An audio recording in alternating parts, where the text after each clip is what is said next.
Perjalanan 4,800 km selama 12 jam dari Kuala Lumpur. Alhamdulillah, kaki menjejak ke lantai lapangan terbang antarabangsa Istanbul pada jam 6.15 petang. Waktu pun sudah malam. Mungkin di Malaysia lebih kurang 11.15 malam. Sejuk juga di Turki ni. Baru nak masuk musim sejuk rasanya. Perjalanan dengan teksi daripada lapangan terbang ke penginapan kami adalah selama 30 minit. Sepatutnya 10 minit sahaja. Tapi teksi ikut jalan sedikit jauh dan berbelit-belit. Jam. Terpaksa ikut jalan pintas dan untuk mengelak dari kesesakan, kata pemandu teksi tersebut. Entahlah, memang jalan raya di Istanbul sesak. Segera sahaja kenderaan berbaris panjang, tak kala lampu isyarat bertukar kepada merah. 3 kali lampu bertukar hijau baru kami melepasinya. Macam di persimpangan Jalan Raja Laut ke Jalan Sultan Ismail di Kuala Lumpur.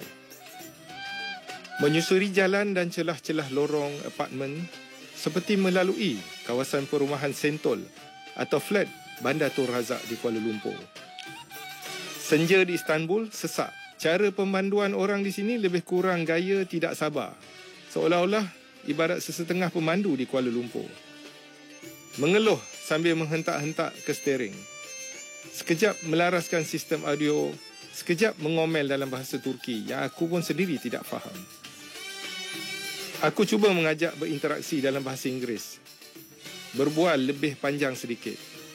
Dia teragak-agak menyusun patah perkataan atau mendiamkan diri sahaja. Dia kembali menghentak-hentakkan telapak tangannya ke steering, mengeluh dan mengumam. Taksi menyusuri tembok yang melingkari kawasan Masjidil Sultan Ahmad atau lebih dikenali sebagai Jalan Masjid Biru. Terang benderang dan garang. Cahaya kuning gemilang lampu sorot di sela-sela kebiruan menyuluh ke beberapa menara yang tinggi, menancap ke langit. Sampai di penginapan, pemandu teksi meminta 80 euro. Janji di airport tadi 20 euro saja. Aku membantah. Dia beri alasan jalan jam sambil dia menunding jari kepada meter. Puas jugalah Nabilah bertengkar. Bagi sajalah, tak usah gaduh-gaduh, kataku. Penginapan kami di sebalik tembok anjung hadapan Masjid Biru di tengah-tengah kota Istanbul. Kawasan yang paling strategik bagi pelancong, kata Nabilah. Penuh tarikan di sini seperti di Masjid Biru, Hagia Sophia, Sistine Basilica, Istana Topkapi, Museum Arkeologi Istanbul dan Grand Bazaar. Semuanya boleh diakses dengan berjalan kaki sahaja atau naik tram. Aku terpesona dengan gaya penempatan di sini. Deretan rumah bertingkat-tingkat, sama ada 3 atau 4 tingkat. Pintunya bertemu langsung dengan lantai pejalan kaki yang sempit. Kerangka dan tingkat bawah dari konkrit. Manakala di tingkat 2 atau 3, pilar dinding dan tingkap dibuat dari kayu berwarna kelam. Anjung tingkat di atas menjulur ke jalan raya. Cucur atap, tona terang dan gelap dari dinding dan pilar tingkap dijurus cahaya Kalimantan. Kuning keemasan. Berwarna gemilang dari lampu berjajaran di lorong membentuk suasana yang romantis. Tidak ada sebisan sampah pun yang boleh mencacatkan pemandangan. Alhamdulillah, syukur nikmat kepada Tuhan yang memberi rahmat. Alhamdulillah, syukur nikmat kepada Tuhan yang memberi rahmat.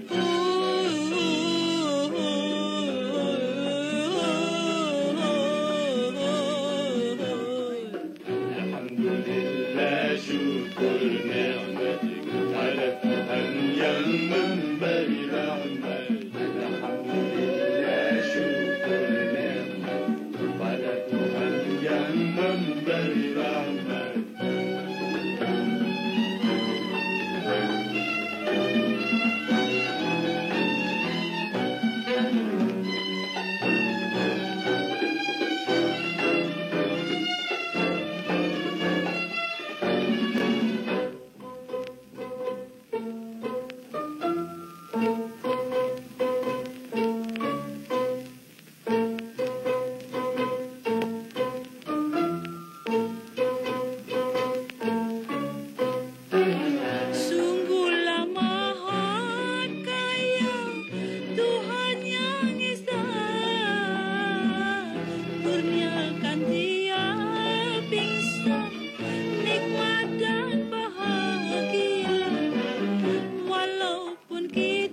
hamba,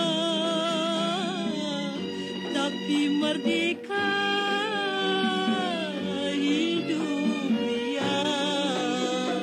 Alhamdulillah, syukur nikmat kepada Tuhan yang memberi rahmat. Alhamdulillah, syukur nikmat kepada Tuhan yang memberi rahmat.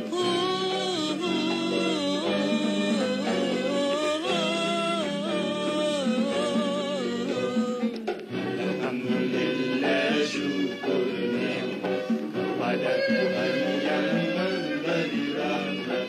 Alhamdulillah, syukur nikmat kepada Tuhan yang memberi rahmat.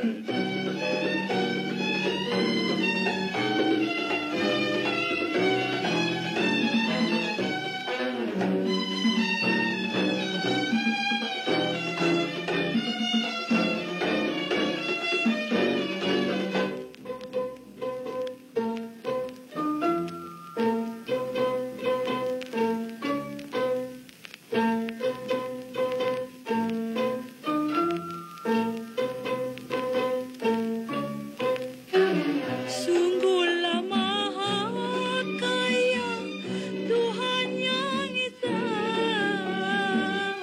kurniakan tiap insan nikmat dan bahagia. Walaupun kita semua menjadi hamba, tapi merdeka hidup dia. Alhamdulillah, syukur nikmat kepada Tuhan yang memberi rahmat. Alhamdulillah, syukur nikmat kepada Tuhan yang memberi rahmat.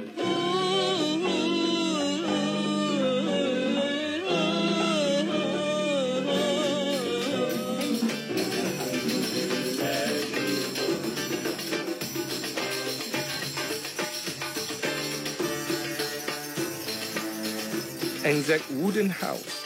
Sepatutnya apartmen kami yang lebih baik daripada itu. Entah macam mana penginapan yang sudah ditempah Nabilah sebulan yang lalu itu sedang dalam baik pulih. Kami ditunjukkan sebuah bilik bersebelahannya.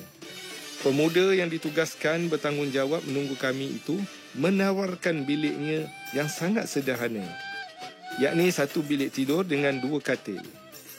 Bilik airnya sempurna. Ada heater, ada ruang tamu lengkap dengan peti ais, pemanas air dengan sediaan set minuman 2 dalam 1 serta meja tempat aku mengetuk laptop. Berulang kali dia minta maaf bagi pihak rakannya. Dia ambil tanggungjawab menawarkan biliknya sendiri pada harga yang relatif lebih murah. Macam mana?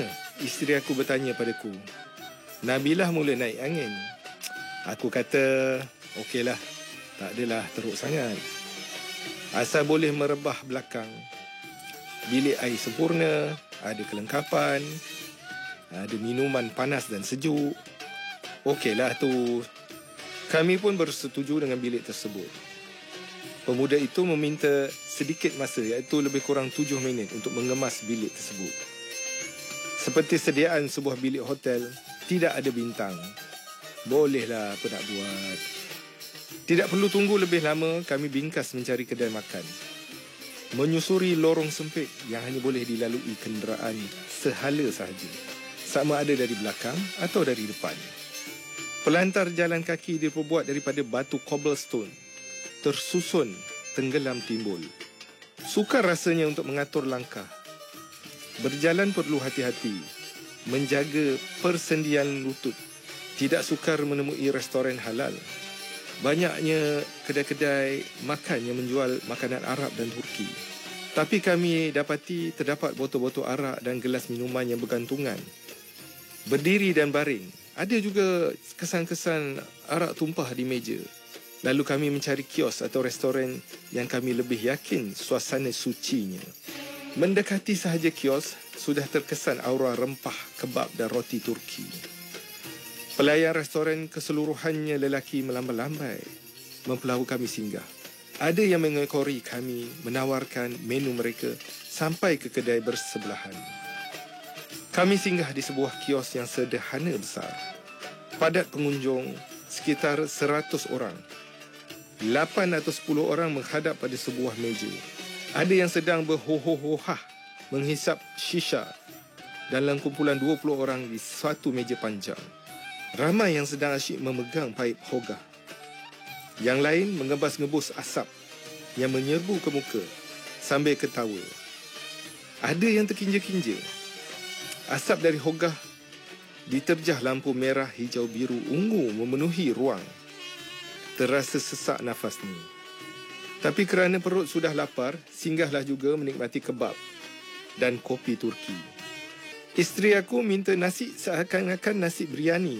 Dalam buku daftar makanan disebut chicken shish. Lebih kurang macam ayam tanduri disertakan dengan kari daging.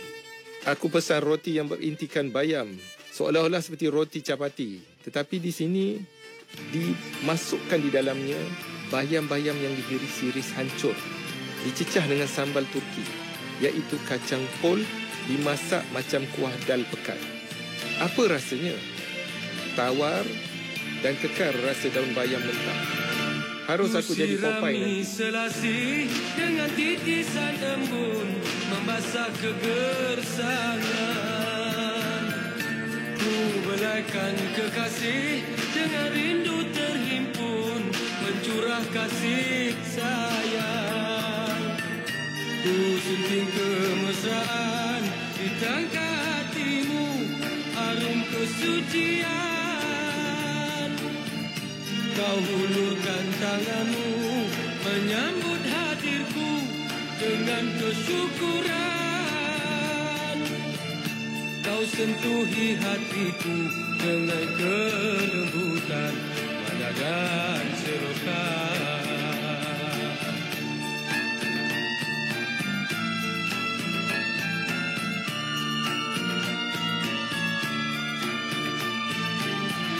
Harum bunga cempaka terlepas di halaman, jatuh berguguran.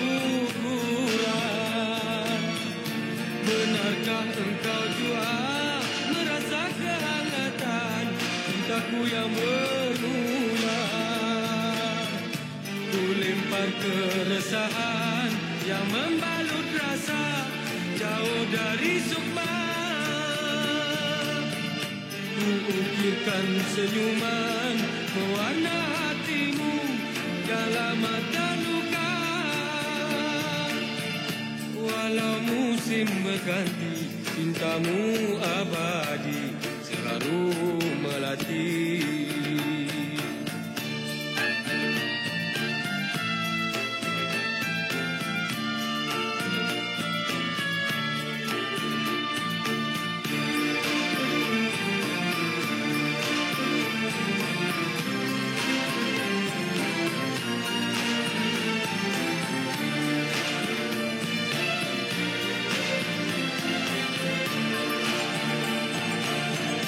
Ku sirami selasi dengan titisan embun membasah kegersangan. Ku belaikan kekasih dengan rindu terhimpun mencurah kasih sayang. Ku sunting kemesraan di tangkai hatimu, harum kesucian. Kau hulurkan tanganmu menyambut hadirku dengan kesyukuran. Kau sentuhi hatiku dengan kelembutan pandangan selokan.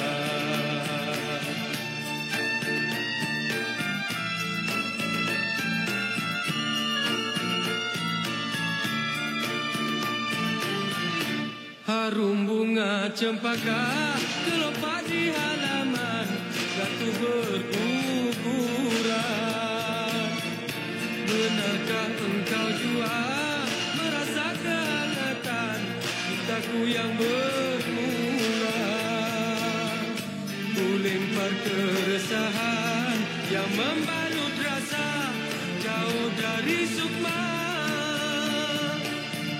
Mengukirkan senyuman warna hatimu yang lama terluka. Walau musim berganti, cintamu abadi selalu melati.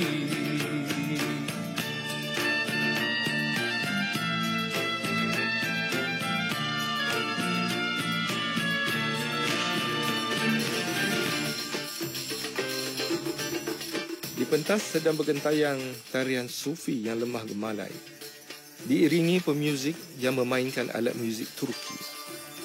Gaunnya kembang bagai payung di sepanjang dia memusingkan badan, hampir 6 minit. Aku pun membuat pengisahan lebih kurang asal-usul tarian itu kepada anak isteriku.